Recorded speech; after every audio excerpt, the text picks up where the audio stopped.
News Radio KMAN weather. Mostly sunny and breezy, the norm for the next few days. 93 today under that sunny sky with winds picking up out of the south up to 25 miles an hour. Clear, breezy 74 overnight, sunny, windy 96 tomorrow, clear 77 and breezy Thursday night. Windy conditions on Friday for the start of Rock the Plains. Hot as well, a high of 98 expected. Clear 77 Friday night, still breezy. And on Saturday, partly sunny 96. Slight chance of showers and thunderstorms develops Saturday night and continues through the day on Sunday. K-Man Daily Weather is presented by Fox Business Systems. How much does downtime cost you and your business? Don't let another second go by. Call Fox Business Systems at 776-1452. Digging deeper into the conversations, trends, and ideas impacting Manhattan and the Flint Hills. This is Within Reason with Mike Matson on News Radio KMAN. It was in 1859 when some advice was given to early settlers. It went this way: let your trunk be of the strongest make. Test it by throwing it from the top of a 3-storied house. If you pick it up uninjured, it's good enough to go to Kansas. Not otherwise. This was advice given to early settlers in a book called The Handbook to Kansas Territory, which was published in 1859. My guest today is Kansas author Mike Durall. He has written a number of books, one including that is called A Captivating Cast of Kansas Characters. The subtitle is Heartwarming Stories from the Kansas Plains. Together this morning, we will travel back in time and rediscover some of the stories of the Kansans who preceded us. My name is Mike Matson. I am a former broadcast journalist. I describe myself as a recovering political operative and lobbyist. These days, I'm an author and a columnist for the Manhattan Mercury. Bring that experience to this job. Your host for this program, we call it Within Reason. It is a news media vehicle that is designed very purposefully and specifically to seek, and we hope find, what we describe as the second thoughts. Within Reason is presented by Stormont Vale Health, by McCown Gordon Construction, and by the Trust Company. We're live on News Radio KMAN. We are live streaming on YouTube. If you'd like to watch us visually, you can go to that website, search News Radio KMAN. There you will find our smiling faces. And we're being recorded and will be posted as a podcast on the KMAN website, made available on a host of podcast platforms. Mike Durall, welcome to our show. Thanks for being here. We're delighted that you made the trip. Home is Salina, correct? It is. And so you made the trip from Salina to Manhattan to talk about your books and to talk about the creativity that led to it. So thank you. Quite welcome. Let's don't assume people know who you are. So the first thing I always ask all my guests, in your case, give us the Mike Durall 101. All right. I grew up in Hayes. I'm a native Kansan. And I'm here because of my 3 books that I've written about Kansas people, history, and culture. The first is titled Many and Varied Paths, Real-Life Stories from the Kansas Plains. And I asked people around Salina to write about a day that changed their life forever. So I ended up with 35 stories ranging from a tattoo artist to the then mayor of Salina. Okay, and you've got a couple of others. I do. My second book is titled How Salina Works, Behind the Scenes of a Kansas Town. I like to write about people who have obscure jobs. So there's a chapter about a guy who raises bucking bulls for the rodeo. Okay. And there's a chapter about the Salina Sirens women's roller derby team. Fair enough. So when I talked with a woman whose rink name is Beef Body Ohati, I said, what's it like to be out there? She says, well, you can't be a big baby. Fair enough. And your third book, the one we'd mentioned, is A Captivating Cast of Characters, Heartwarming Stories from the Kansas Plains. And this is the result of my spending a lot of time at museum archives around the central part of the state. And I want to mention the Riley County Archives here in a minute. Sure. So help us understand, how'd you get into the idea of researching these stories and then deciding to make them books? Well, for the one we're going to talk about today, A Captivating Cast of Characters, I'm just a curious person and I'm kind of restless. And so a friend of mine works at the archives in Salina. So Like the Salina Historical Society Museum? Or it's the city donated their archives to the Smoky Hill Museum, Okay. and that's where they're housed. Fair enough. So she was a very kind soul and just let me open these boxes at random, and I just found all this extraordinary stuff that's been long forgotten, and it was just a natural to start writing it down. And so how long have you been doing this? About 4 years now. Okay. In Salina. And so you've had a career before that. We're not going to get into that, but just to help people get a sense of who you are, give us a feel from you're born in Great Bend, what your life looked like until you started writing books. Well, I mostly worked in nonprofit organizations, colleges and universities, and then a colleague of mine and I, when I lived in Boston, formed our own two-person consulting practice. And I got in the book business, as I mentioned. I belong to a church, and for those of you who are Protestant churchgoers, you're familiar with what's called the annual pledge drive, where people make a pledge and then they pay it off over the coming 12 months. So I wrote a book from my experience titled Creating Congregations of Generous People, and that was the publisher's best-selling title of 1999, and it changed my life forever. That's what I did for the next 22 years, and during that time I wrote 8 additional books about congregational life.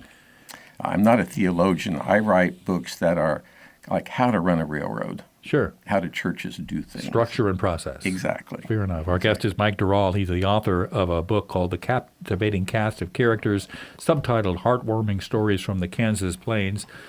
Mike lives in Salina. He and I ran into each other, I think, through Author Circle. I can't remember how we met, but we decided that let's bring the author on and let's talk about some of these captivating characters in the Kansas Plains, because there's a lot of history, right? There's a lot of history in our state that, if we don't grab onto it, if we don't publish it, we will run the risk of losing it. Indeed. So let me start. Sure. Kansas is a state of contrast, to say the least. Let me start with a little bit of a poem from Rodeo in Abilene in 1923. It's titled Out Where the West Begins. Out where the hand shakes a little stronger, out where the smile dwells a little longer, that's where the West begins. Out where the sun is a little brighter, where the snows that fall are a trifle whiter, and the bonds of home are a wee bit tighter, that's where the West begins. Out where the skies are a trifle bluer, out where the friendship's a little truer, out where a fresher breeze is blowing, where there's laughter in every streamlet flowing, where there's more of reaping and less of sowing, that's where the West begins. Out where the world is in the making, where fewer hearts in despair are aching, where there's more of singing and less of sighing, where there's more of giving and less of buying, and a man makes friends without half trying, that's where the West begins. So that's I see that. I'm looking at your book now. That's toward the end. It's called A Kansas Greeting for All Eras. It is a poem written by Arthur Chapman. So clearly that individual had some influence on you with respect to that particular work, and then how you came up with these other stories? It did. And the thing that I've run across is Kansas in the late 1800s and early 1900s had a lot of literary societies. I'll get to the one in Manhattan here in a minute. People got together and they discussed books and ideas and things. And the language they use, like this poem, is very heartening. Let me give you an example from the Dayton Circle Club. It's actually into the 1940s. I think Dayton's a little town south of Abilene. Their motto is, let me be a little kinder, let me be a little blinder to the faults of those about me. Let me praise a little more. Let me be, when I am weary, just a little more cheery. Let me serve a little better those whom I am striving for. Let me be a little braver when temptation bids me waver. Let me try a little harder to be all that I should be. Let me be a little meeker with a sister or brother who is weaker. Let me think more of my neighbor and a little less of me. Mike Durall is our guest. He is an author. He has written 3 books, and the one we're talking about today is called A Captivating Cast of Characters. It is subtitled Heartwarming Stories from the Kansas Plains. Mike, you'd mentioned this notion of literary societies that were prevalent in Kansas, pre-digital, pre-technology. There was no radio, there was no television, mm-hmm. So that was the way that they sort of shared ideas. They did. There was one here in Manhattan that you found. There was. The Manhattan Book Review Club was founded, I think, in 1914. It was in operation for 87 years. There were no dues and no refreshments. I'm not quite sure why that was. The treasurer's they made business, clearly. The treasurer's report 7 years later reported a balance of $2.63. But this was serious business. It wasn't just people chatting about a book. One person was assigned to give a biography of the author and his or her life and times. A second person then gave a review of the book itself, and only after those 2 people had spoken was there general discussion. And so it was more than what you and I would consider today to be sort of a book club. It was maybe a layer or 2 deeper than that? This was serious business. The members were expected to have read the book in all instances. Within a week, sounds like. Well, I think it met twice a month. Okay, so you had 2 weeks to knock out a book. So here's my pitch for the Riley County Historical Society. Sure. The archives there is an interesting place to visit because they have a very thorough listing of all their holdings. Many archives don't. So you can take a look at that list and you can request the archivist go get that for you.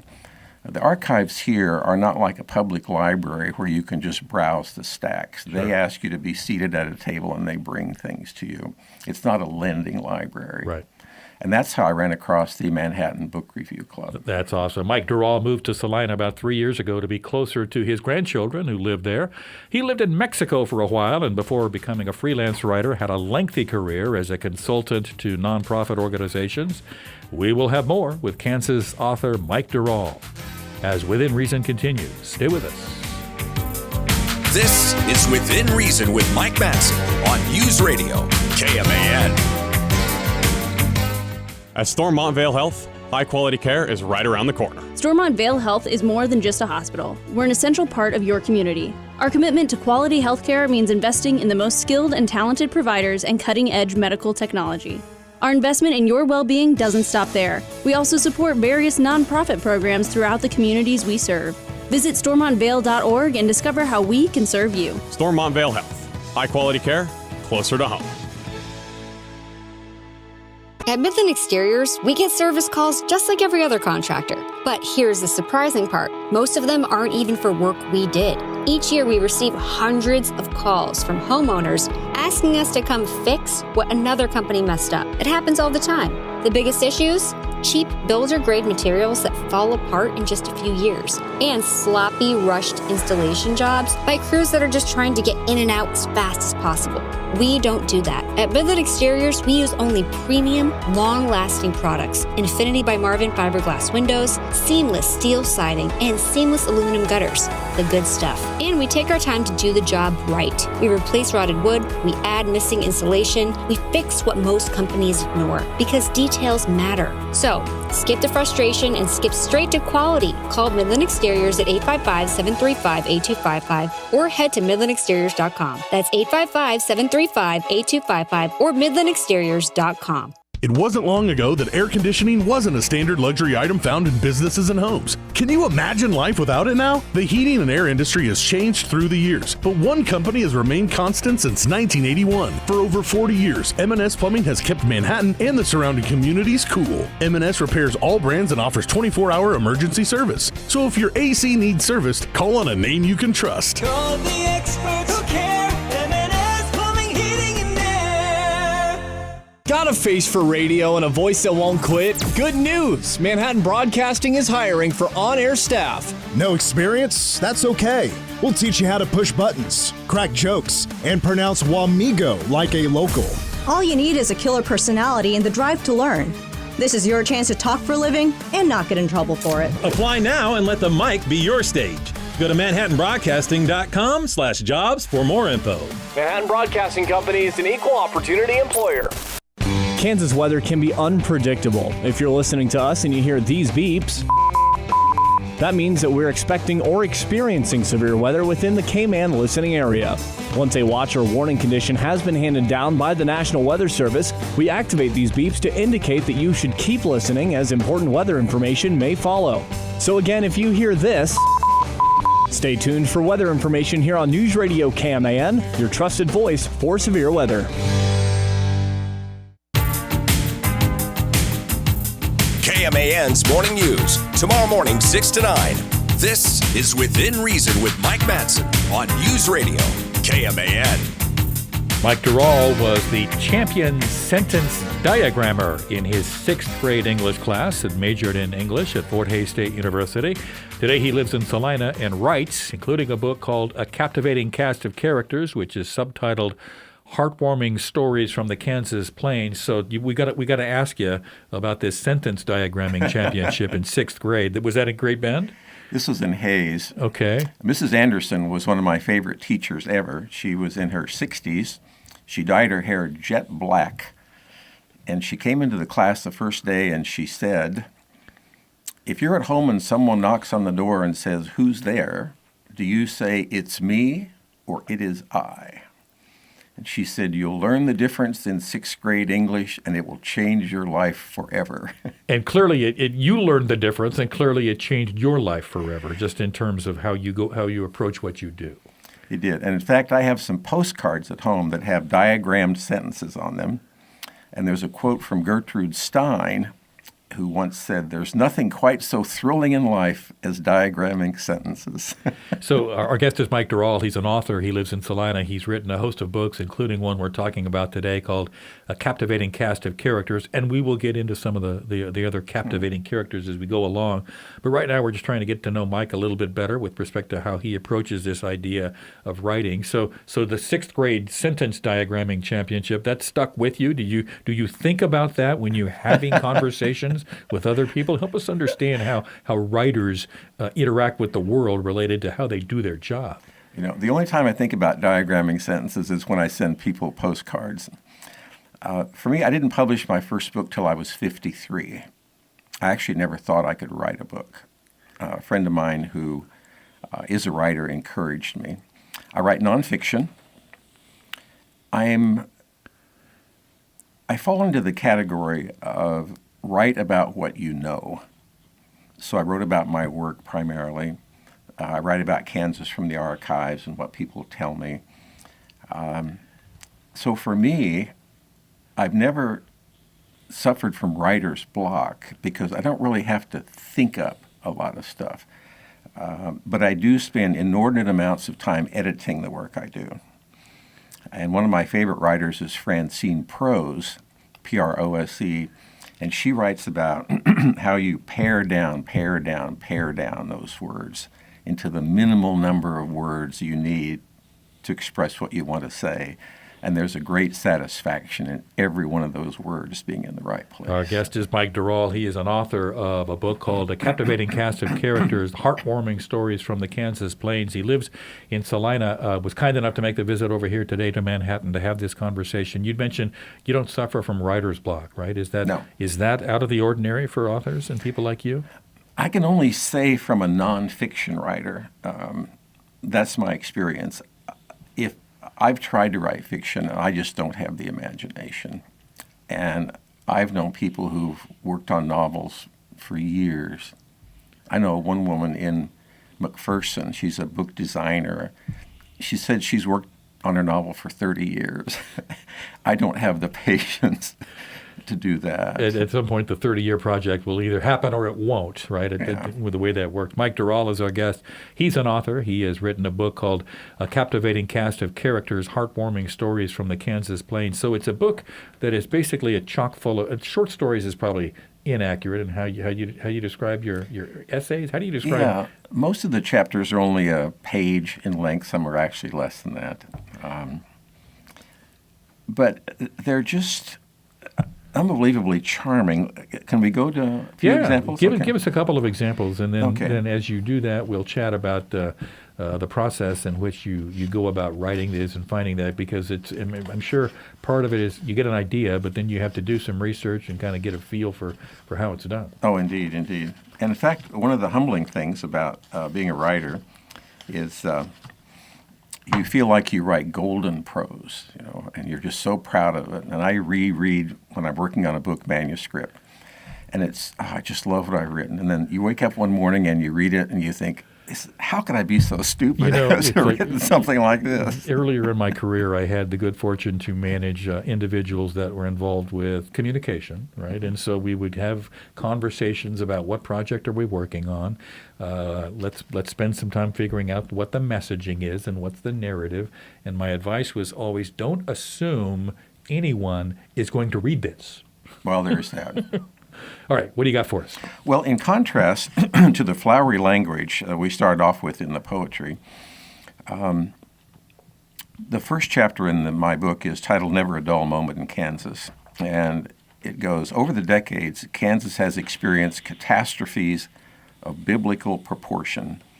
Border wars in the 1850s, guerrilla raids during the Civil War, extremes of hot and cold temperatures, incessant wind, droughts, prairie fires, blizzards, torrential rains, flash floods, tornadoes, locusts, hail, rattlesnakes, and plagues of jackrabbits.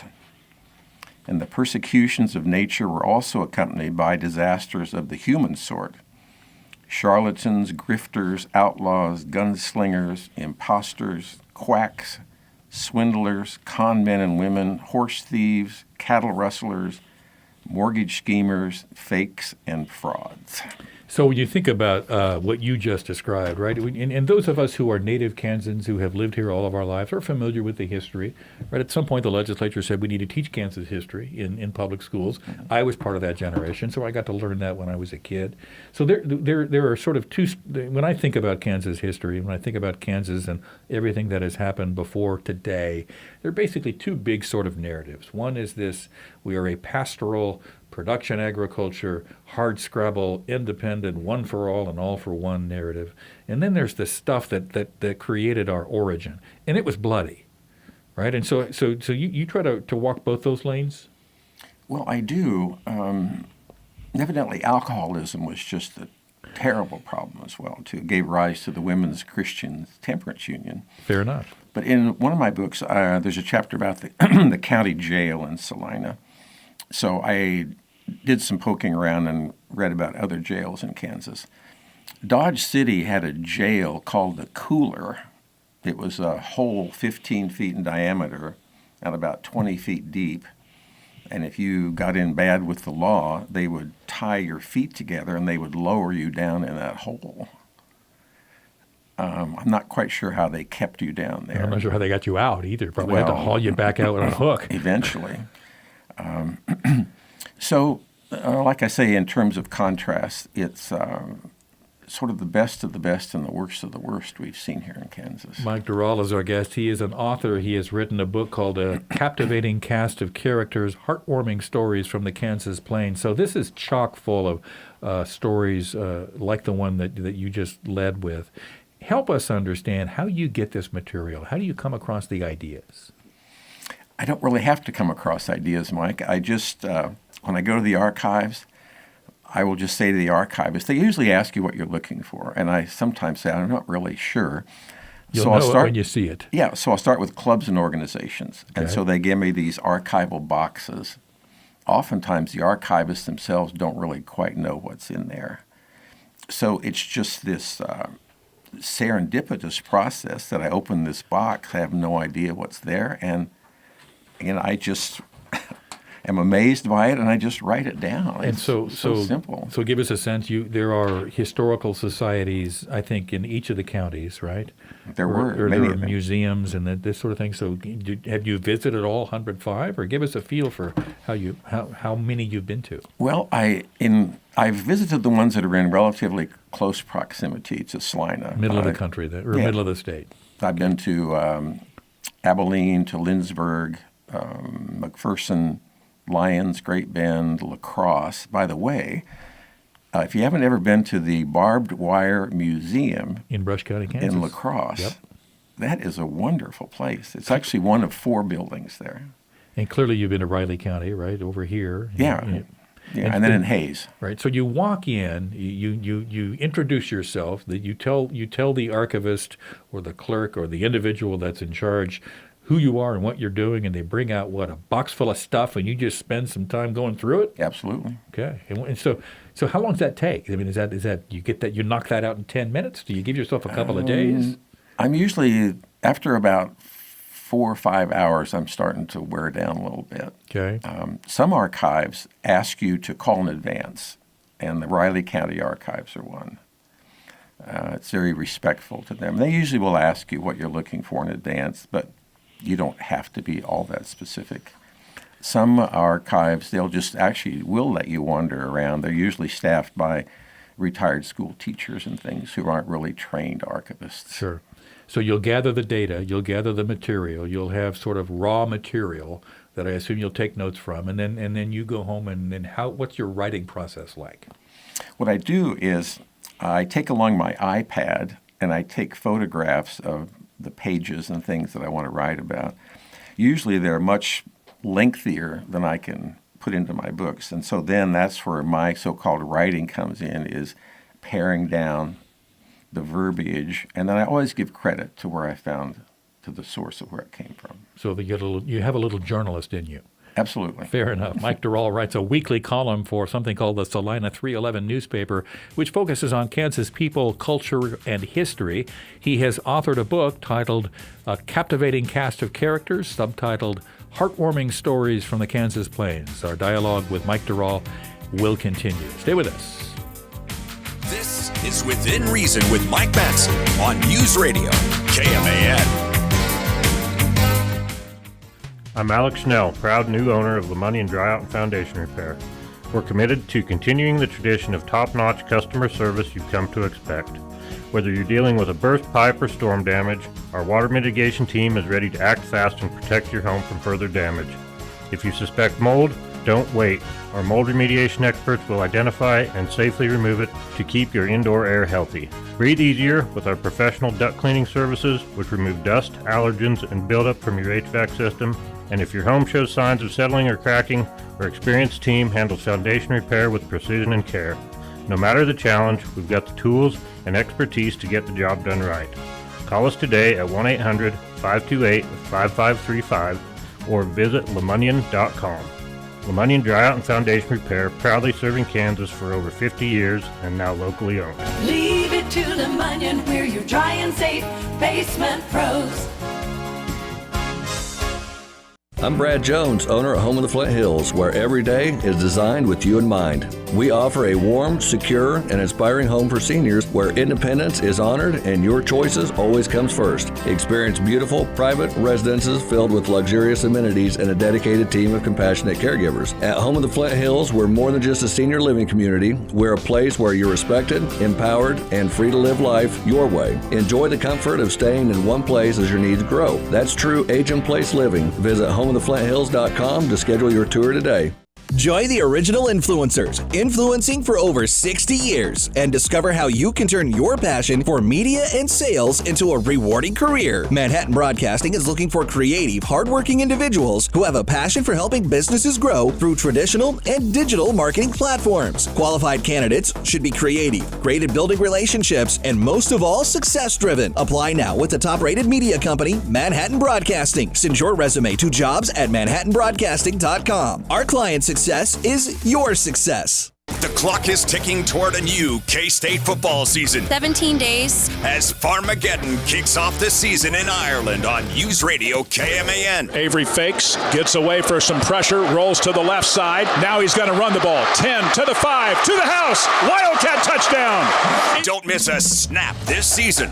Coverage begins at 7 that morning with Power Cat Game Day on News Radio KMAN. The Cats play here. Your daily dose of sports conversation. The game starts at 4. This is Within Reason with Mike Matson on News Radio, KMAN. Mike Durall never imagined himself as a writer. That changed in the 1990s when he began publishing a professional newsletter for his nonprofit consulting practice. Over a 15-year period, he wrote 9 books about his work, and that pivoted into the work that he does today. The book we're visiting with him about now is called A Captivating Cast of Characters, Heartwarming Stories from the Kansas Plains. So just a quick question, Mike, about that transition from your professional consulting work into this sort of thing. Is it the same kind of writing, or is it apples and persimmons? It's very similar because for my professional writing, it was firsthand experience. I told a lot of stories, and churches are an extraordinary overflowing fountain of stories, for better or for worse. So the historical stories, people are people, and they do some good things sometimes, and they do some bad things sometimes. So it's kind of the same mixing bowl. Sure. So when you think about the writing that you do and you think about the work that you've done, and the last 3 books are all sort of the model that we were describing prior to the commercial break, right? And that's where you go and you do the research, then you go back and you start paring down or editing, right? Mm-hmm. And then you come up with a finished product. Are you thinking about your next book? I am, as a matter of fact. I'm a volunteer at the Garage Automotive Museum in Salina, which is a wonderful place, by the way. And I got the idea of asking people to write me 1 page about their first car. So the book will be out in a couple of months. It's titled No One Ever Forgets Their First Car. And if I recall, Mike, you wrote a chapter for me about your first car. 1970 Ford Falcon. And you told me that you could not be considered a man on the move with a 1970 Ford Falcon. You think about it, I was 19 years old, and I was full of myself, right? And I had this car.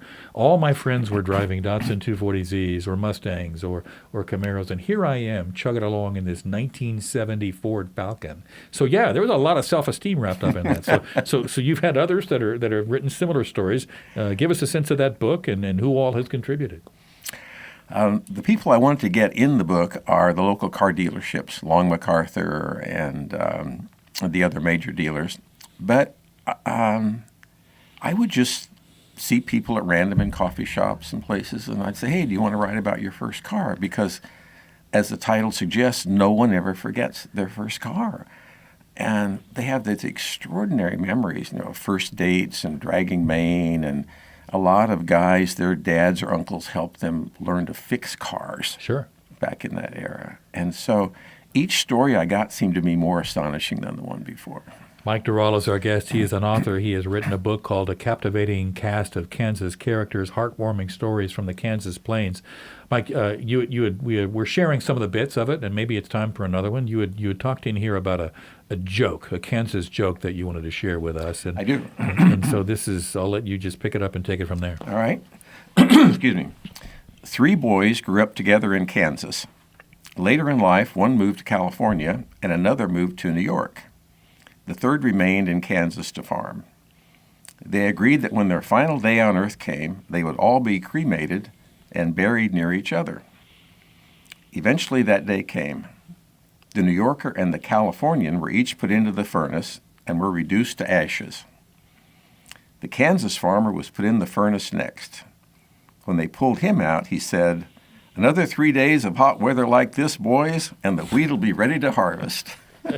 He clearly had experienced some Kansas summers, right? And I think our Kansas summer is returning. I heard the forecast right before we went back on the air. We're going to be pushing 100 here in August, which is sort of typical. Our guest today is Mike Durall. He's an author. He lives in Salina. He's written a book called A Captivating Cast of Characters. It is subtitled A Heartwarming Stories from the Kansas Plains. Mike, when you think about what you do and what you've done with your life, would you describe yourself now as semi-retired, retired, or you give us a feel for how you describe this stage of your life? Sure. I actually have a paid job. I'm a front door greeter at Conklin Toyota in Salina. It's not like being a greeter at Walmart where thousands of people come in. Car dealerships aren't always that busy. So I actually get paid to read, more or less, and that's where I do a lot of the background work that helps me write my books. So it's a great deal. What is it that you hope readers take away from your books? it's the contrast of what life in a so-called flyover state is like. I have been moved to tears by many of the things I've discovered in these archives. Life in the sod house era was just gruesomely difficult, and you can't imagine how women gave birth in a sod house in 1860s. There wasn't a doctor within 100 miles. There was no hospital. There was no clinic. So you marvel at the endurance of these early settlers. Then you have the side of Kansas history that makes you feel like you live in a slice of heaven. People who, let me give you a quick example of a story from one of my books. It involves a car dealership. On Christmas Eve morning, a tow truck pulled in a car, blown an engine, and the woman had 3 young children with her trying to get to her parents for Christmas. The service manager started calling around. He found an engine in Nebraska. He drove up there in a truck. Meanwhile, his mechanics took that ruined engine out of that car. And to make a long story short, just about sunset, that woman and her 3 kids drove away in that car with a new engine. And that's on Christmas Eve. On Christmas Eve. What, you remember what year, ballpark? Maybe 20 years ago. Okay, so that's sentiment, right? And you and I, we're about roughly the same generation. We grew up this way. You hear a lot about this notion of what I have heard described as Kansas nice, right? Our default position is to be what our parents hoped and expected we would be, right? And do you find that still the case? Oh, I do. I mean, I find Kansas people just salt of the earth, honest as the day is long, and just so genuine in who they are. And I think part of it, since I've moved back, as I've met some farmers, is that people here are a lot closer to the land than in other parts of the country. And there's a certain sense of a respect for the sacredness of the land and what it produces. And it's just awe-inspiring to me, like just regular, everyday people. Mike Durall is our guest. He is an author. He lives in Salina, kind enough, gracious enough to make the trip over today to Manhattan to share with us some stories from his book. It's called A Captivating Cast of Characters, Heartwarming Stories from the Kansas Plains. He's written a couple of other books as well that he shared with us earlier. So help us understand. Let's talk about the business of getting books published these days, right? This is 2025. So, you know, anybody can write a book. Anybody can put it on Amazon and call themselves an author. So help us understand your journey and how you got here with respect to getting these books published. Okay. Well, my first 3 books were published by publishing houses. And that was enough experience for me with publishing houses because they call all the shots. I had no idea what the book cover was even going to look like. That's when I began self-publishing because I like to have control over the process. So with my books, I selected the cover photos. I work with a designer to do the design of the book, the covers and the interior pages. So to me, that's the way to go. But like we were speaking earlier, you know, we're not going to be John Grisham bestseller authors. I had a friend when I was writing my books who was sharing with me 7,500 titles a week show up on Amazon. Right, you and I are going to distinguish ourselves in the 7,500 a week, right? And so I think a big part of it, at least for me, and I'd be eager for your thoughts, is you got to know your place in the universe. You do. Of course, of those 7,500 books, you have to wonder how many of them are any good. So for me, I'm an obsessive writer, and in all humility, I think my books are good because I work until I have it right. And I enjoy that process. I mean, I mentioned Francine prose earlier. I like paring down those words until they're just right. I derive great satisfaction out of that. Mike Durall is our guest. He is a Kansas author. He's written a book called A Captivating Cast of Kansas Characters, Heartwarming Stories from the Kansas Plains. Where can someone buy this book after they've heard this conversation and say, I got to have it? Well, you'd have to go to Salina to pick it up. It's in the Red Fern Bookstore and the Smoky Hill Museum. And can I tell a quick author's Please, story? by all means. There's a writer who died, and he went to heaven and he met St. Peter. And St. Peter said to him, would you like to go to writer's heaven or writer's hell? And the guy says, well, can I take a look? And St. Peter said, sure. So they go down to writer's hell, and there are these people chained to their desks. Their feet are on hot coals, and they're being stung by wasps. And the guy says, I certainly don't want to go here. So they go up to writer's heaven, and it's exactly the same. And so the guy says to St. Peter, what's the difference? And St. Peter said, the people up here are published.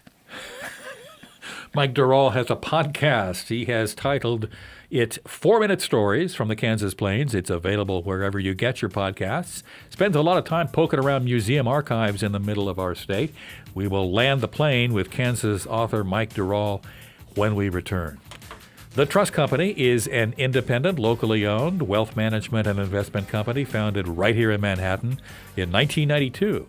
The experienced professionals at the Trust Company are recruited specifically for their financial, legal, accounting, and business expertise. They're also your neighbors who, guided by your hopes and dreams, will come to deeply understand your aspirations and goals. The Trust Company, locally owned, client-focused. Their only allegiance is to you. Visit thetrustco.com. This is Within Reason with Mike Matson on News Radio, KMAN. At Stormont Vale Health, high-quality care is right around the corner. Stormont Vale is more than just a health system. We're your neighbors, dedicated to supporting the well-being of our community and the Flint Hills region. With our strong partnerships, including collaborations with the Mayo Clinic Care Network, other healthcare providers, and various community organizations, we're committed to offering personalized, high-quality care when and where you need it most. Stormont Vale Health, high-quality care closer to home.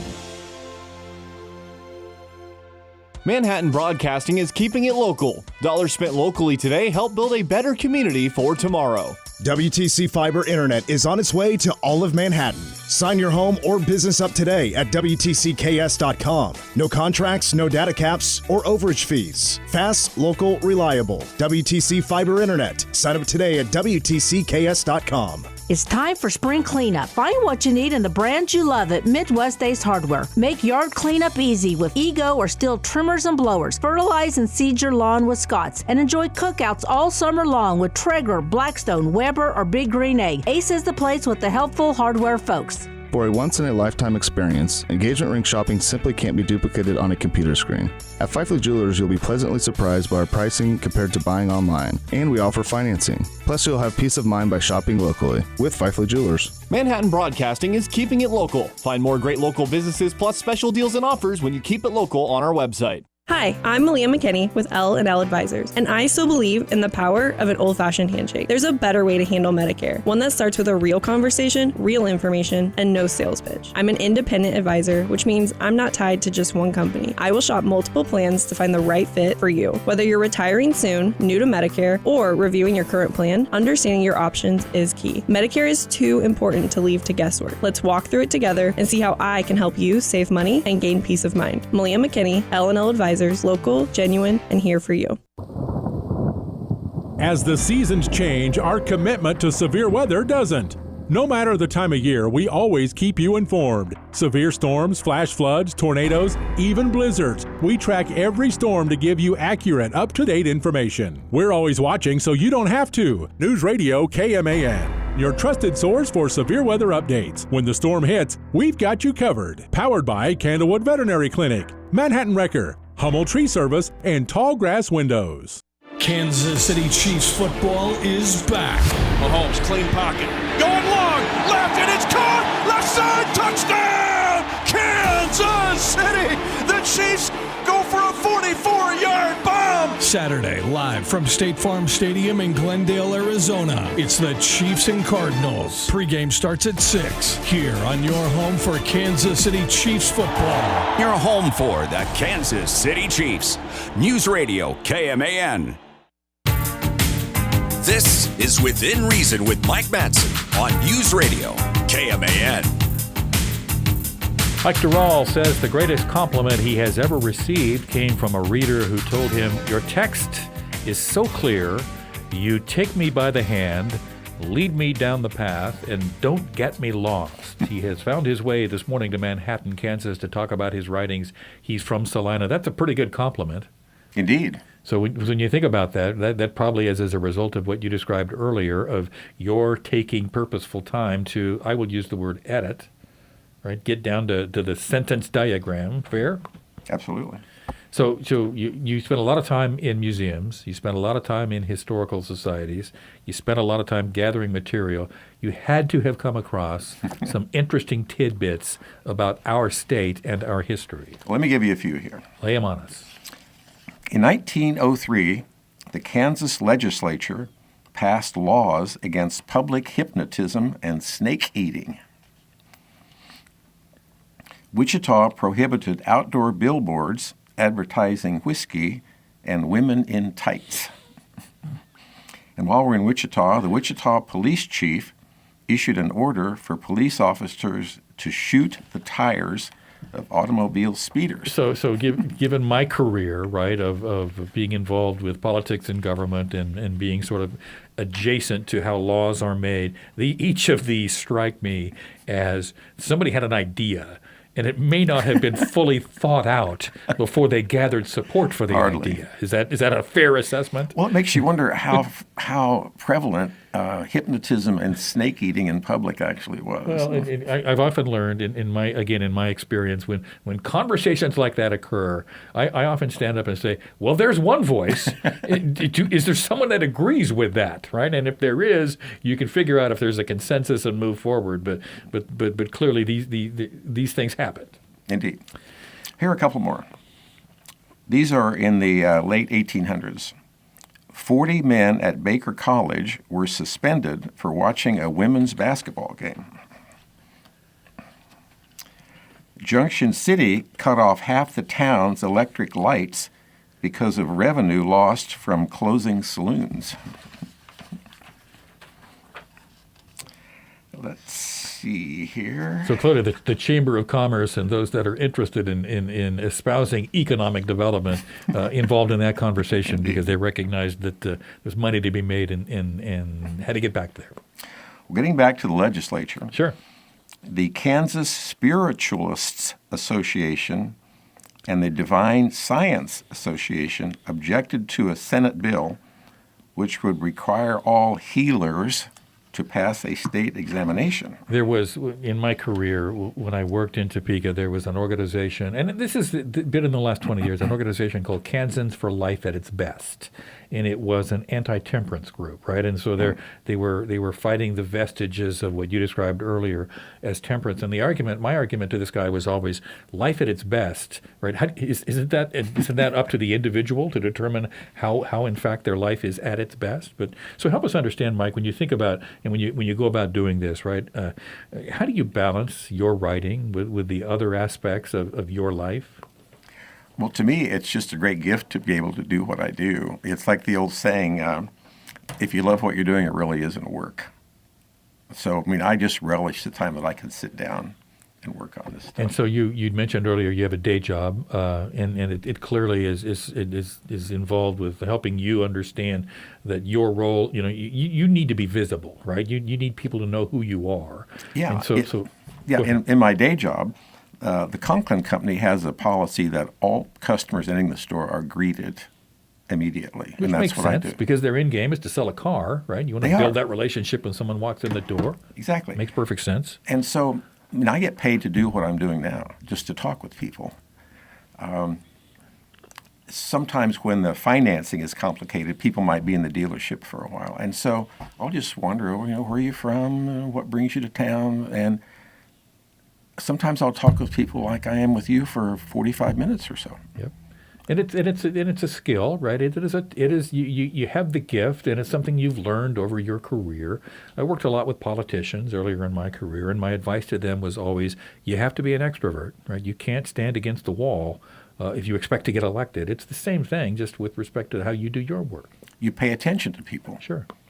And they appreciate that. Mike Durall. People know when you're paying attention to them or not. Fair enough. Mike Durall is our guest. He is a Kansas author. He was born in Great Bend. He lives in Salina, made the trip over here today from Salina to Manhattan to talk about his book. It's called A Captivating Cast of Characters, Heartwarming Stories from the Kansas Plains. Mike, you had mentioned that you moved back to Salina to be near your family. I did.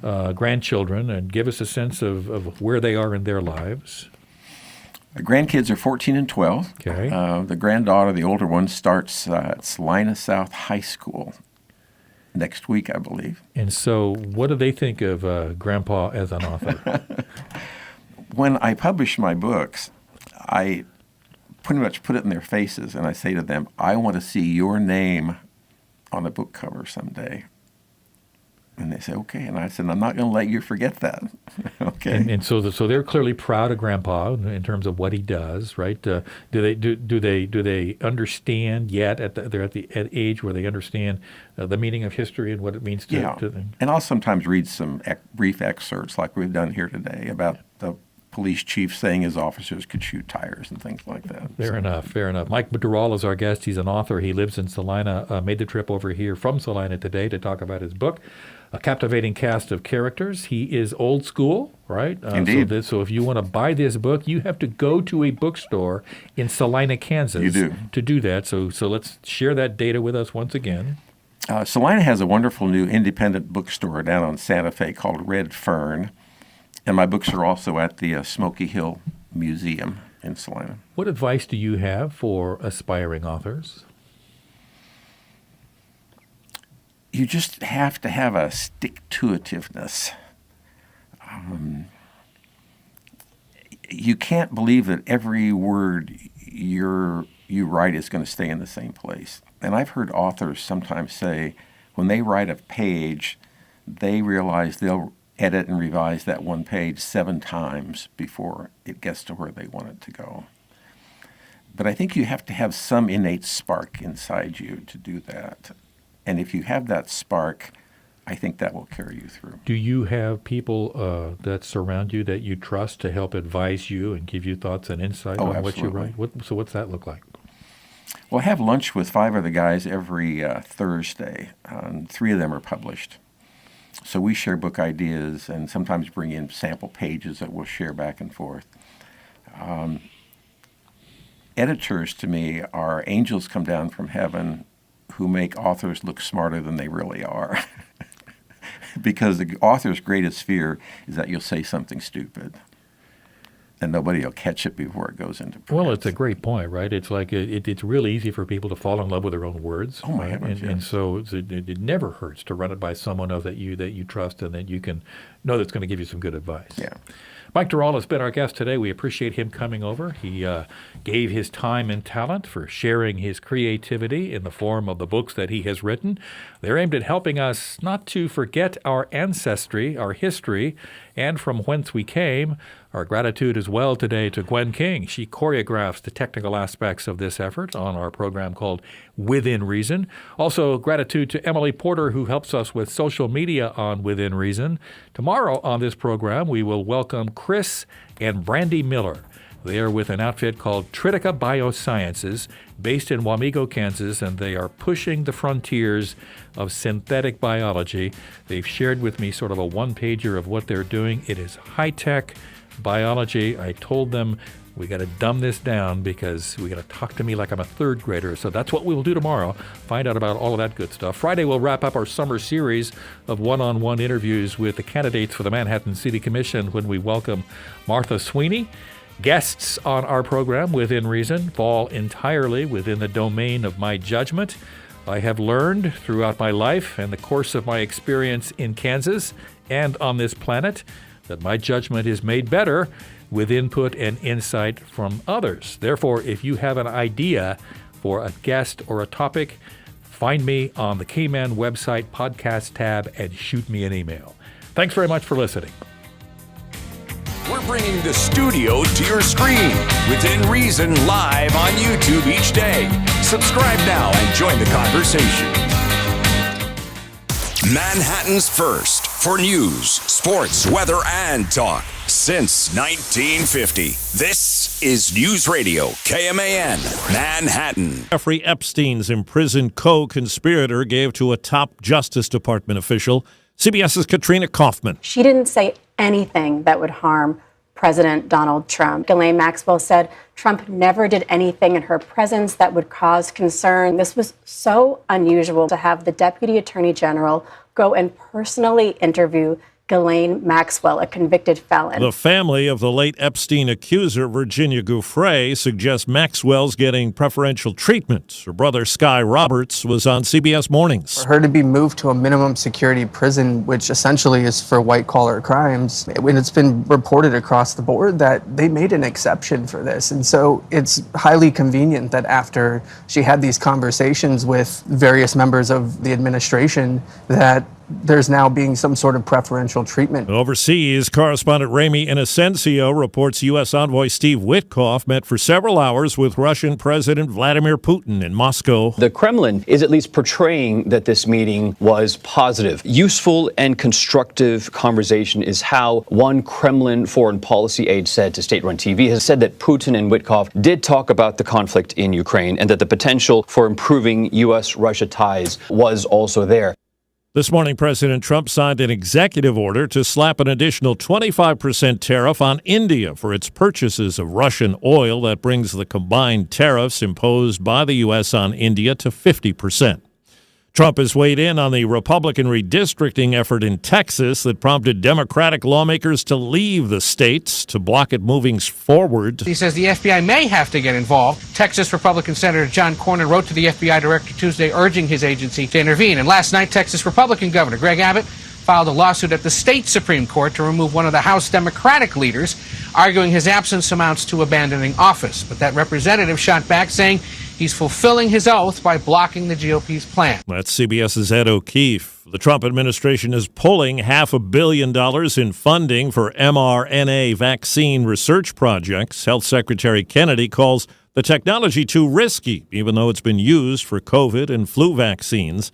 CBS News medical contributor Dr. Celine Gounder. A lot of people have a form of, for lack of a better word, PTSD from the pandemic. And so we're seeing a lot of folks going to war on infectious disease doctors, on mRNA and other technology like that. And checking Wall Street, Dow Jones Industrial Average up 100 points. This is CBS News.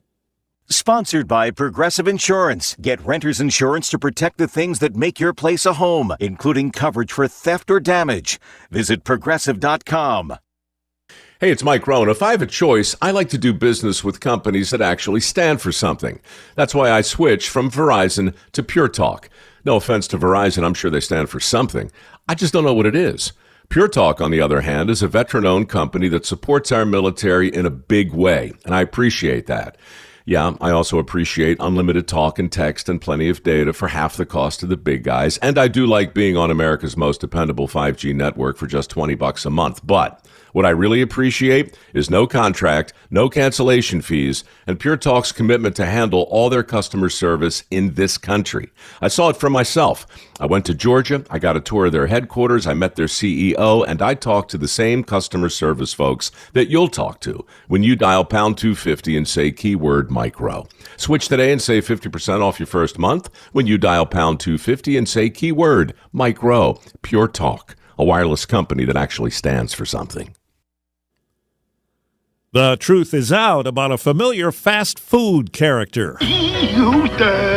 Where's the Coke?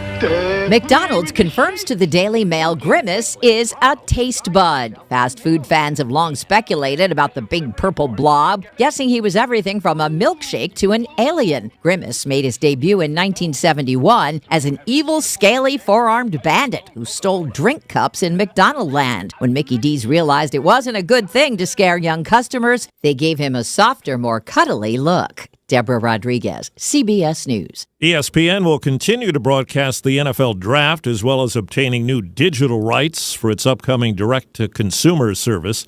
Word of that deal came after the NFL and ESPN announced a deal which will see ESPN acquire the NFL Network and other media assets. The NFL gets a 10% equity stake in ESPN.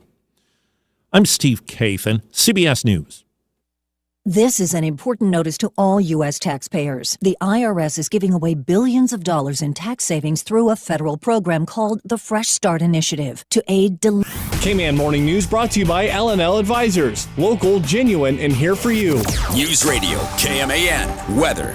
Mostly sunny and breezy. The norm for the next few days, 93 today under that sunny sky with winds picking up out of the south up to 25 miles an hour. Clear, breezy 74 overnight, sunny, windy 96 tomorrow, clear 77 and breezy Thursday night. Windy conditions on Friday for the start of Rock the Plains.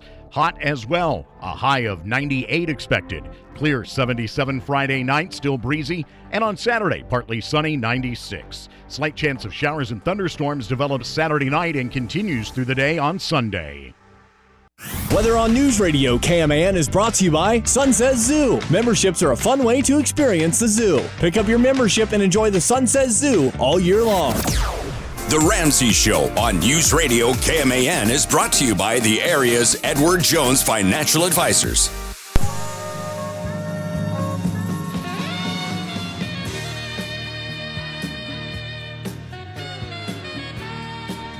Live from the headquarters of Ramsey Solutions, it's The Ramsey Show, where we help people build wealth, do work that they love, and create actual amazing relationships. Thank you for joining us, America. Ken Coleman, Ramsey personality, #1 best-selling author, and host of the brand new hit on Ramsey Networks called Front Row Seat, a long-form interview show where he really gets into it with successful and famous people, and you will learn a lot from that process. Be sure to join him there. He's going to help me out today. The phone number here is 888-825-5225. Ashley's in Birmingham. Hi, Ashley. How are you?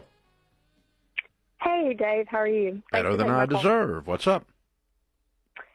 So I just had a question if me and my husband should sell our house after a recent robbery. Wow. Well, Yeah, that's pretty emotionally damaging. You feel violated at a whole different level, don't you? We do. Thankfully, it wasn't the inside of their house. They didn't breach the inside, but they broke into our backyard and stole all of my husband's lawn equipment. Okay. Well, that's a weird robber. What do I want? A lawnmower. Yeah, I'm thinking, what is this, kids? Who steals a lawnmower? Well, that's kind of my point. So I'm 25, my husband's 27. We've been married since April of this year, and I bought my house in February of 2024.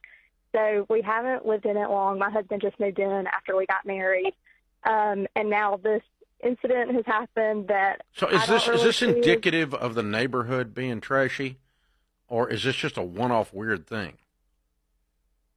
I don't believe so. We live in Birmingham. I know, but there's trashy areas like there is in Birmingham, like any area of the country. Any city has them. Right. I don't believe so. It's definitely an up-and-coming area. All the houses range from probably $200,000 to $400,000. Is there a crime problem in your neighborhood? Not that I'm aware of. Okay. So this is a one-off weird thing. Right. As far as I'm aware, yes. And we filed a police report, and we asked the policeman the same thing, and that's what he had said as well. So why would you sell? You wouldn't sell because of one single incident that is not an indicator of what's really going on around there. It's a one-off anomaly. No, you don't sell based on that. If you tell me, look, my neighbor's car got broke into, that some bozo shot down the street the other night at each other, yeah, move, okay? But you're just telling me no one else in the area had a problem. Somebody stole your lawnmower. Right. Yeah, well, that's my point. My husband is, a great, godly man, and he wants to protect us. So he feels violated. He feels like we're not safe anymore, and he wants to sell, even though I really haven't lived in the house long enough. I would like to. That's not the point. How long you've lived in it doesn't matter. If you're unsafe, you leave. But you're not unsafe based on what you're telling me. So he's not being logical. He's being a drama queen about his lawnmower getting stolen.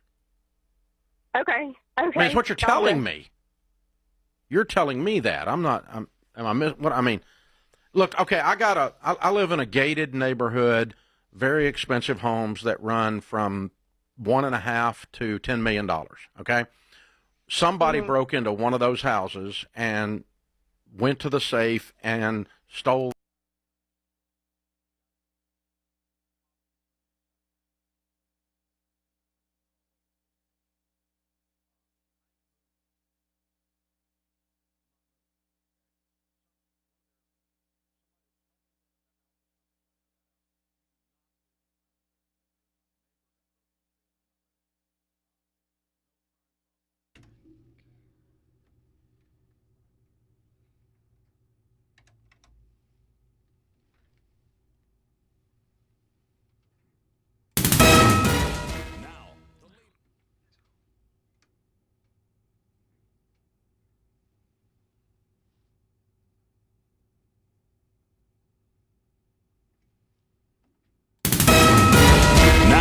the latest news from the News Radio KMAN and Manhattan Mercury Newsroom.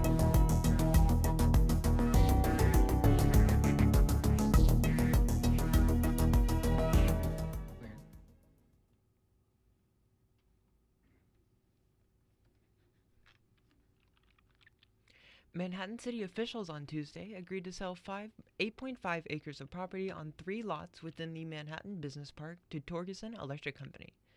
The Topeka paste manufacturer is planning to construct a new $5 million facility to support growth into the Manhattan market into western Kansas.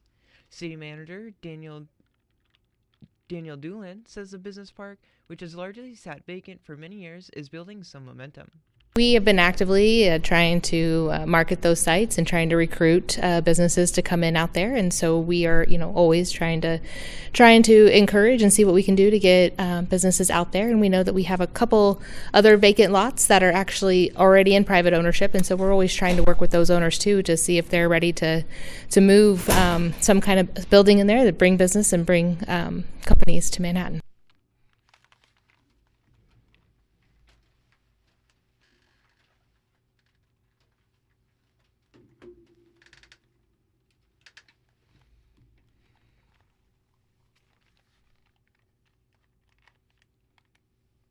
The project is the second significant announcement since May, when Amazon announced plans for a 70,000 square foot facility. Torgerson plans to add 25 new jobs, which will include manufacturing and prefabrication, as well as other construction support and service functions. After losing nearly $1 million in state and federal funding, Manhattan Area Technical College is facing some significant financial headwinds this year. President Jim Dinant says the cuts, which took effect on July 1st, have hit technical colleges especially hard since they lack the local tax revenue streams that support other higher education institutions. We lost almost 20% in state and federal appropriations due to efficiency cuts without looking at impact. Those cuts are 5 times harder on us. He's suggesting a shift to a funding model that rewards measurable outcomes such as job placement, industry credentials, and local economic impact.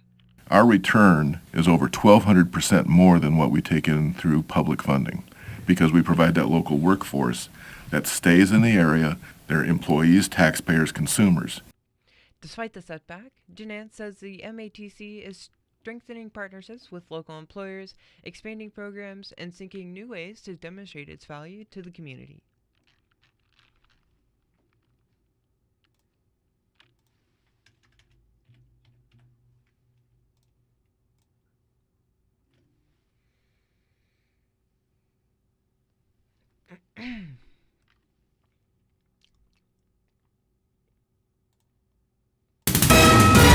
Now, the latest news from the News Radio KMAN and Manhattan Mercury Newsroom. I'm Gwen King. Manhattan City officials on Tuesday agreed to sell 8.5 acres of property on 3 lots within the Manhattan Business Park to Torgerson Electric Company. The Topeka-based manufacturer is planning to construct a new $5 million facility to support growth into the Manhattan market and into western Kansas. City manager Daniel Durall says the business park, which has largely sat vacant for many years, is building some momentum.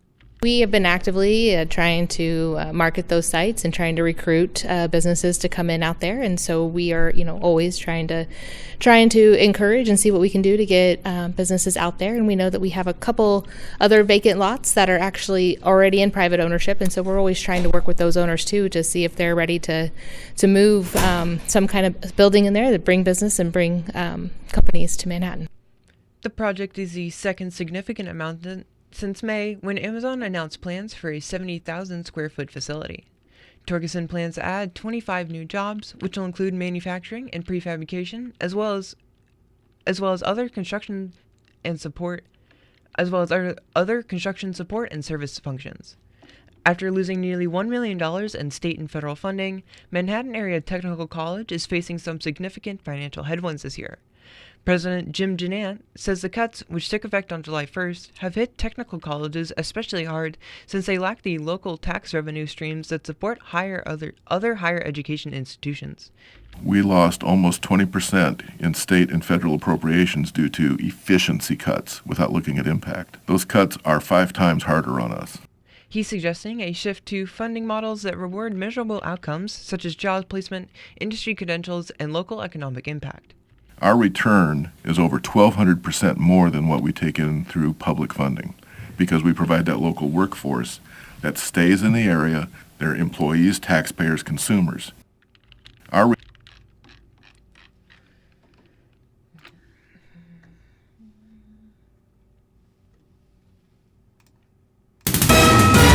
Now, the latest news from the News Radio KMAN and Manhattan Mercury Newsroom. I'm Gwen King. Manhattan city officials on Tuesday agreed to sell 8.5 acres of property on 3 lots within the Manhattan Business Park to Torgerson Electric Company. The Topeka-based manufacturer is planning to construct a new $5 million facility to support growth into the Manhattan market and into western Kansas. City manager Danielle Doolin says the business park, which has largely sat vacant for many years, is building some momentum. We have been actively trying to market those sites and trying to recruit businesses to come in out there, and so we are, always trying to encourage and see what we can do to get businesses out there. And we know that we have a couple other vacant lots that are actually already in private ownership, and so we're always trying to work with those owners too to see if they're ready to move some kind of building in there that bring business and bring companies to Manhattan. The project is the second significant announcement since May. The project is the second significant announcement since May when Amazon announced plans for a 70,000 square foot facility. Torgerson plans to add 25 new jobs, which will include manufacturing, prefabrication, as well as other construction support and service functions. After losing nearly $1 million in state and federal funding, Manhattan Area Technical College is facing some significant financial headwinds this year. President Jim Janant says the cuts, which took effect on July 1st, have hit technical colleges especially hard since they lack the local tax revenue streams that support other higher education institutions.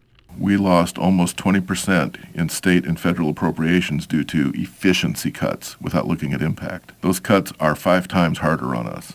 He's suggesting a shift to a funding model that rewards measurable outcomes such as job placement, industry credentials, and local economic impact. Our return is over 1,200% more than what we take in through public funding because we provide that local workforce that stays in the area, they're employees, taxpayers, consumers. Despite the setback, Janant says MATC is strengthening partnership with local employers, expanding programs, and seeking new ways to demonstrate its value to the community.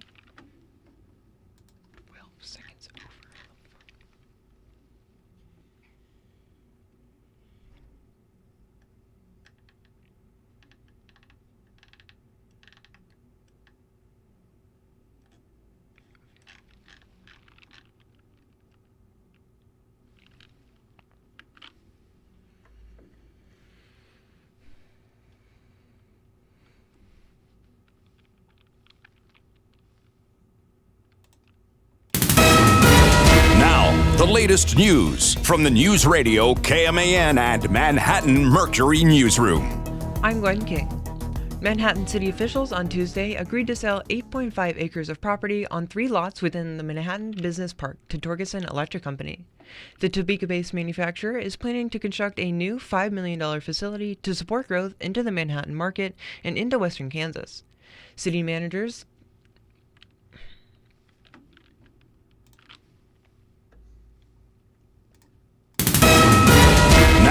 The latest news from the News Radio KMAN and Manhattan Mercury Newsroom. I'm Gwen King. Manhattan city officials on Tuesday agreed to sell 8.5 acres of property on 3 lots within the Manhattan Business Park to Torgerson Electric Company. The Topeka-based manufacturer is planning to construct a new $5 million facility to support growth into the Manhattan market and into western Kansas. The city manager, Danielle Dolan, says the Topeka-based manufacturer is planning to construct a new $5 million facility to support growth into the Manhattan market and into western Kansas.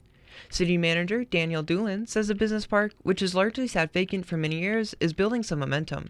We have been actively trying to market those sites and trying to recruit businesses to come in out there, and so we are, always trying to encourage and see what we can do to get businesses out there. And we know that we have a couple other vacant lots that are actually already in private ownership, and so we're always trying to work with those owners too to see if they're ready to move some kind of building in there that bring business and bring companies to Manhattan.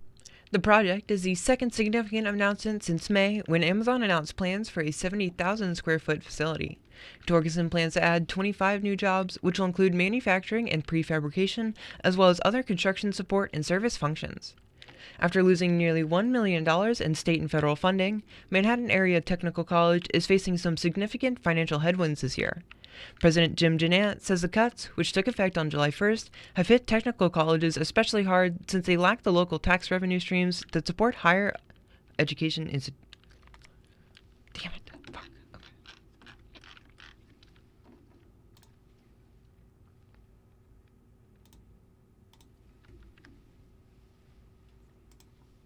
News Radio. Now, the latest news from the News Radio KMAN and Manhattan Mercury Newsroom. I'm Gwen King. Manhattan city officials on Tuesday agreed to sell 8.5 acres to a property on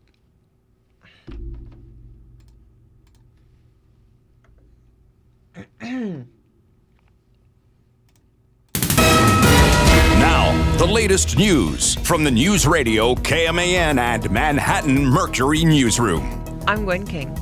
Manhattan city officials on Tuesday agreed to sell 8.5 acres of property on 3 lots within the Manhattan Business Park to Torgerson Electric Company. The Topeka-based manufacturer is planning to construct a new $5 million facility to support growth into the Manhattan market and into western Kansas.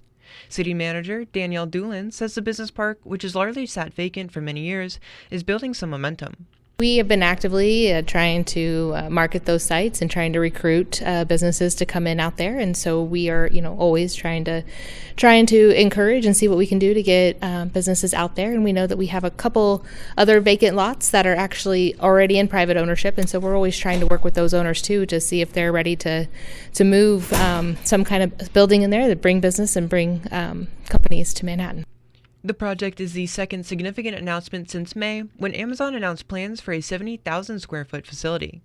Torgerson plans to add 25 new jobs, which will include manufacturing and prefabrication, as well as other construct support and service functions. Torgerson plans to add 25 new jobs, which will include manufacturing and prefabrication, as well as other construction support and service functions. After losing nearly $1 million in state and federal funding, Manhattan Area Technical College is facing some significant financial headwinds this year. President Jim Janant says the cuts, which took effect on July 1st, have hit technical colleges especially hard since they lack the local tax revenue streams that support other higher education systems. Why?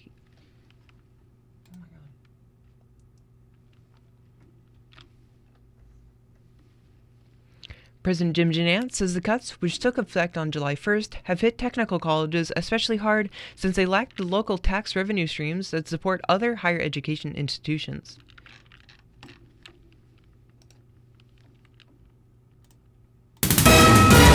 Now, the latest news from the News Radio KMAN and Manhattan Mercury Newsroom. I'm Gwen King. Manhattan city officials on Tuesday agreed to sell 8.5 acres of property on 3 lots within the Manhattan Business Park to Torgerson Electric Company.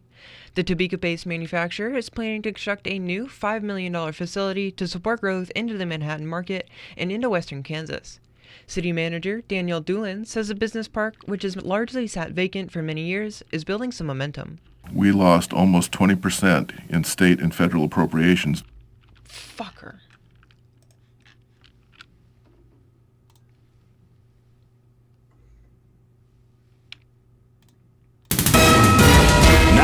The latest news from the News Radio KMAN and Manhattan Mercury Newsroom. I'm Gwen King. Manhattan city officials on Tuesday agreed to sell 8.5 acres of property on 3 lots within the Manhattan Business Park to Torgerson Electric Company. The Topeka-based manufacturer is planning to construct a new $5 million facility to support growth into the Manhattan market and into western Kansas.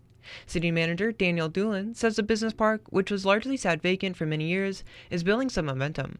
We have been actively trying to market those sites and trying to recruit businesses to come in out there, and so we are, always trying to encourage and see what we can do to get businesses out there. And we know that we have a couple other vacant lots that are actually already in private ownership, and so we're always trying to work with those owners too to see if they're ready to move some kind of building in there that bring business and bring companies to Manhattan. The project is the second significant announcement since May, when Amazon announced plans for a 70,000 square foot facility. Torgerson plans to add 25 new jobs, which will include manufacturing and prefabrication, as well as other construction, support, and service functions. After losing nearly $1 million in state and federal funding, Manhattan Area Technical College is facing some significant financial headwinds this year. President Jim Janant says the cuts, which took effect on July 1st, have hit technical colleges especially hard since they lack the local tax revenue streams that support other higher education institutions. We lost almost 20% in state and federal appropriations due to efficiency cuts without looking at impact. Those cuts are 5 times harder on us. He's suggesting a shift to a funding model that rewards measurable outcomes such as job placement, industry credentials, and local economic impact. He's suggesting a shift to a funding model that rewards measurable outcomes such as job placement, industry credentials, and local economic impact. Despite the setback, Janant says MATC is strengthening partnerships with local employers, expanding programs, and seeking new ways to demonstrate its value to the community.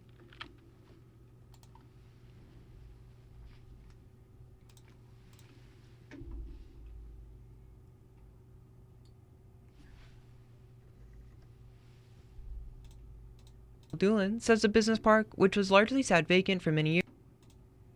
Mercury Newsroom. I'm Gwen King.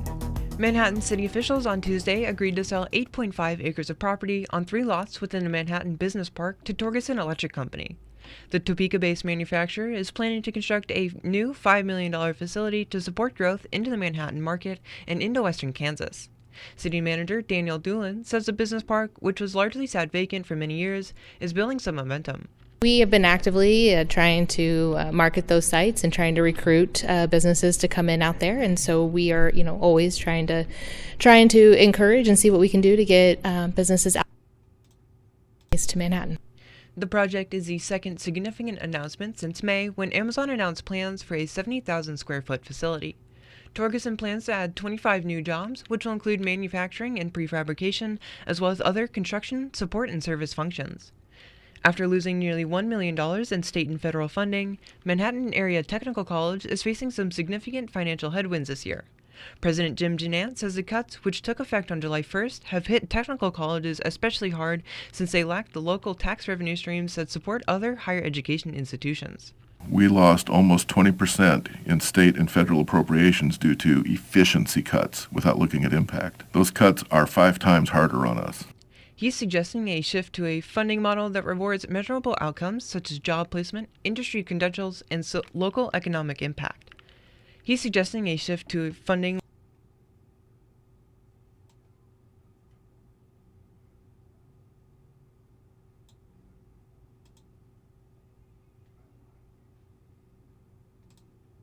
harder on us.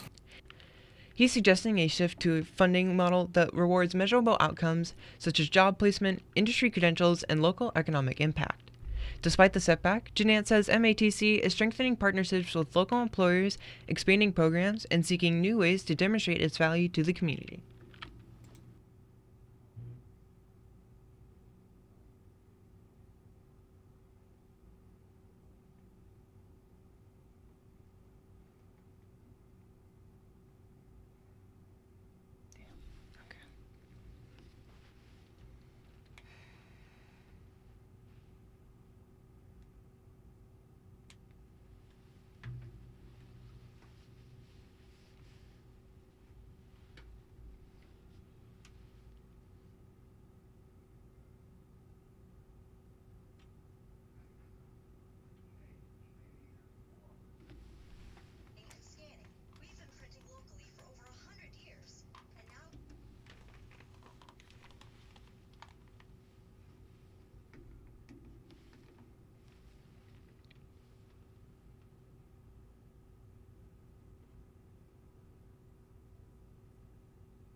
Fuck.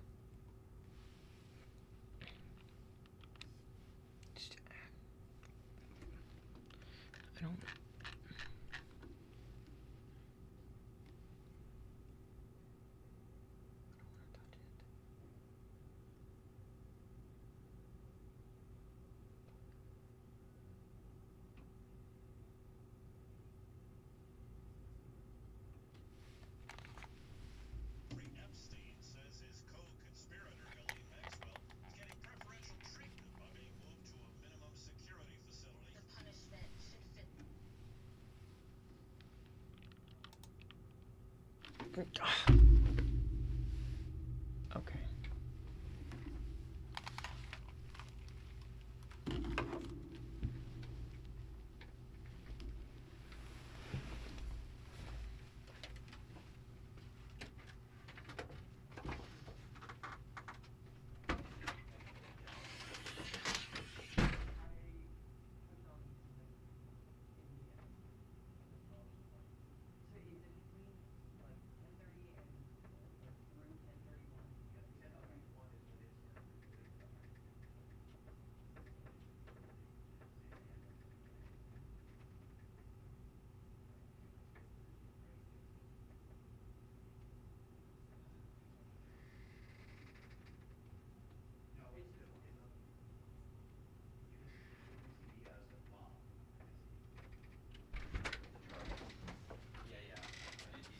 Yeah, I know.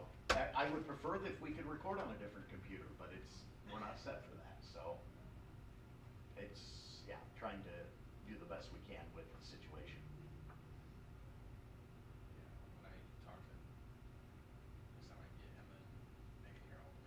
Yeah. Right. I mean, and CBS is the main one. There's a couple of others during the day, but it's CBS that's going to be your main one that's going to be problematic. So. Yep. Alrighty. I was close. I just.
The latest news from the News Radio KMAN and Manhattan Mercury Newsroom.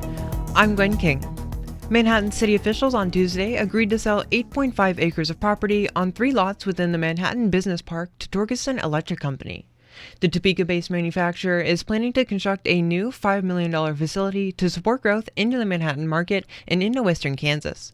City manager Daniel Doolin says the business park, which has largely sat vacant for many years, is building some momentum.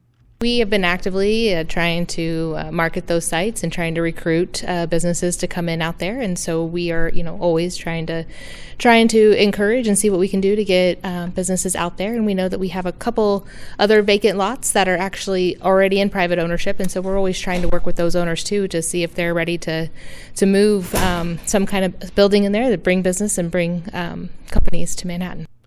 The project is the second significant announcement since May when Amazon announced a new $70,000. The project is the second significant announcement since May when Amazon announced a new 70,000 square foot facility. Torgerson plans to add 25 new jobs, which will include manufacturing and prefabrication, as well as other construction support and service functions. After losing nearly $1 million in state and federal funding, Manhattan area technical colleges is facing